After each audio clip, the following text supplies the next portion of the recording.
all this way. Hello, Miss Kuh. Hi, It's been a while. yes. Magandang hapon sa inyong lahat. This is an exciting time for, both of us. We love these songs. Thank you for coming today.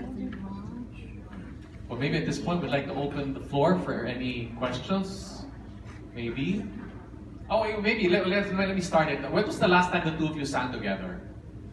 I think it was a tour a few years ago That long ago? in America. We did 3 or 4 tours together already. And we did a provincial one as well in a church. I think that was the last one. But you've not changed. You too. You have not changed. Hinihintay ko yun sa'yo. I know you so well. Pero I must say, mas gwapo si, Christian ngayon. Kasi in love na in love May pinaghahandaan eh. Oo. This may well be the last concert of Christian before he becomes a married man. So, Gosh. That's right. Diba? Good one, Direct Ones. So mark this as a special show. His last performance as a bachelor, I suppose. Ayun. Okay, so we'd like to open the floor up for anybody who might have questions, or maybe you want to talk about what exactly is, what's the repertoire going to be? Why Streisand, Groban, and Legrand? Okay, I'll do it. Okay. When I started in Star in a Million, I started with Josh Groban songs. We didn't want to compete with the other biriteras or birit kings kasi I'm really a baritone eh. We found out na mas suitable pala sa akin ang mga songs ni Josh Groban kasi he has a lower register. And when I was young as well, my father would listen to Barbra Streisand songs and Legrand songs as well. So I think the concept just is perfect. Yes. And ako naman, Streisand became my mentor in terms of voice placement. I didn't have the budget to go to a voice teacher except later on. Cecil Azarcon became my voice teacher, pero my real voice teacher was Streisand because as I would emulate and I would actually sing, her songs, I would learn how to place my voice. And I learned to sing hard songs kasi Streisand, would always sing hard songs. And at the same time, these three artists that we have put together. Legrand, of course, also sings. If you remember the Legrand show that came to Manila, we were there. Si Between also was there. And his songs naman are so, it's so bagay for all this, for the two artists actually. Saka siya lang yung nagra-rhyme sa Streisand at Groban. Wala na kami maisip na iba pa. They're all singing classic songs. So, we put together these 3 fabulous artists. And we love singing these songs. There's a difference between pag sinabi sa'yo ng direktor na, sige, kailangan natin ng isang ganitong kanta. Minsan, sige, nagko-compromise ka na lang. Okay, kakantahin kayo. Pero iba yung this one when Carlo Orosa, actually the manager of Christian Bautista, told us about this. Well, told me about it. I said, that one okay sa akin yan. Kasi that's like being home, being at home with all these songs. Just as a side story, this will date us both, Kuh, but I remember when the name Kuh Ledesma first came out, she was still part of a band called Music and Magic. And for some of you correct me if I'm wrong, you were guys who were singing Alibi Bar, if I'm right. But the talk of the town at that time was, hey, have you seen this beautiful girl? She looks like Jacqueline Bisset, who was a famous star at that time, but sounds like Barbra Streisand. So everybody went to Alibi Bar just to catch this lady who looked like Jacqueline Bisset and sounded like Barbra Streisand. Of course, later on she came to be known as the Kuh Ledesma. So those were glorious days when I discovered. That's very kind of you, my dear. So, questions, guys? Yes. Yung question from Man of Life. Question ko lang, what was your closest encounter with Streisand, Groban, or Legrand? Was there, let's say, a face-to-face, or you attended the concert or something like that? I was able to see Streisand in Los Angeles when we were living there. That was more than 15 years ago. Kasi my mother was also such a big fan. So I caught my mother actually, beside me with her mouth open watching Streisand. I said, Mom, you never open your mouth when you're watching me. But that was an experience. I was so glad that I went to see one of her shows. Ako Twitter lang eh, okay lang ba yun? Nag-tweet ako, hey Josh Groban, feeling, di ba? I sang You Raise Me Up. It really inspired a lot of people. Wala lang. He replied naman, hey, thank you for singing You Raise Me Up. Ganyan. Di kinilig naman ako, hey, you wanna do a song together? No reply na.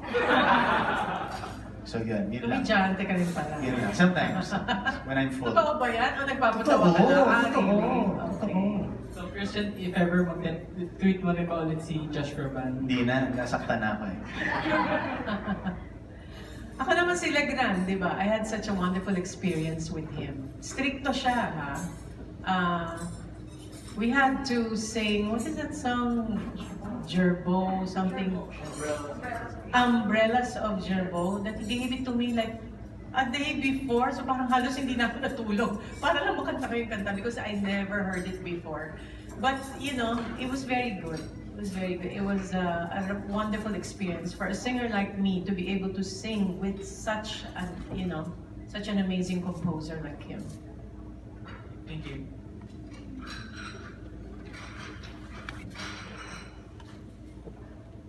Alright, any more? Ako walang masyadong nakakaalala ko ng mga kanta ni Legrand. Can you just name a few? Because I would know it. What are you doing the rest of your life? Mas-miss ko yan.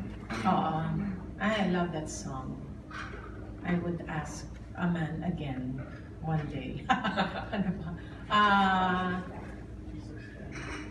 Piece of Sky is Legrand ba? Oh, okay. Tapos yung How Do You Keep the Music Playing? It's amazing composer, yeah. Tapos The Summer Knows, The Summer's One, The Summer's One. Ano pa nga ba?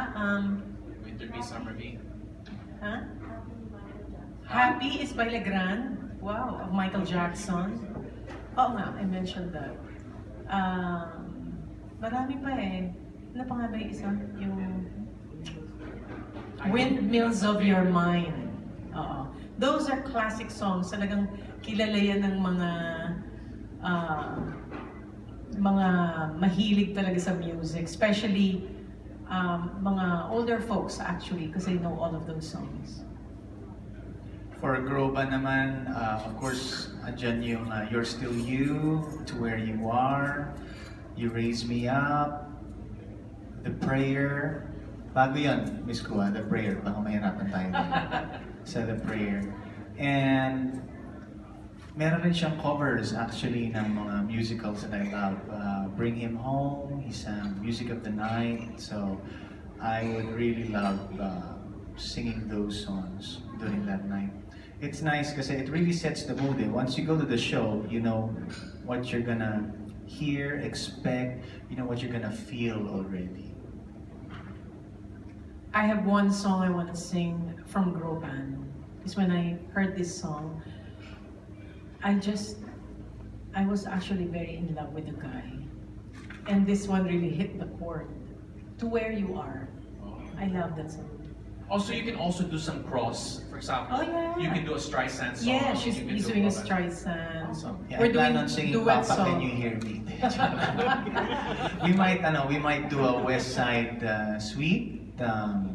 Somewhere, One Hand, One Heart, and Something's Coming. Yeah, pwede yan.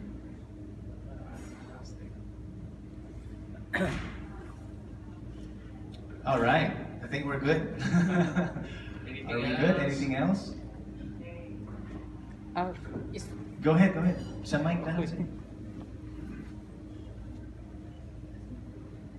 Ano ko lang din, so you will be the first concert at the tent. Is that correct? Yeah, we believe so. Yes, they are. Okay, so Yeah. how's the feeling na kayo parang magbibinyag ng tent for concerts and of course future OPM concerts? Ako honestly, hindi ko kinakabahan ako kasi Bakit? pressure yun. Pressure? Bakit Yeah, so naman? please spread the word kasi kailangan masabi namin sa mga tao na there is a new venue in town and that's the Soler 10. That they have more options, more concerts to come, not just the theater but the tent as well. So we need your help for that. Thank you very much again for being here. Yes. Well, And yeah. if I may add sa tent, kasi what makes the tent different from the theater is that we can have food there. So, remember some of you witnessed, dinner theater. We can actually have tables there and have food and have buffet and then have a concert at the same time. It's more, mas adjustable siya. Hindi mo kasabay po siya ng Oktoberfest, so may beer. Not beer, that time something more elegant, maybe wine, kasi medyo nasa na tayo. Paglabas mo ng tent, nandun yun. Pang-wine Yung sila beer. Streisand, Sa loob tsaka mo. Legrand. Pang wine, wine and cheese. Question na lang. Any songs from the play na you would consider as your wedding songs? Na pwede. One hand, one heart. Yeah, that one. One hand, one heart. Yeah, it's like a wedding song. Yeah, it is. Thank you. Thanks, man. There you go. Hi, so all of the songs that are part of your set list, which one are you most excited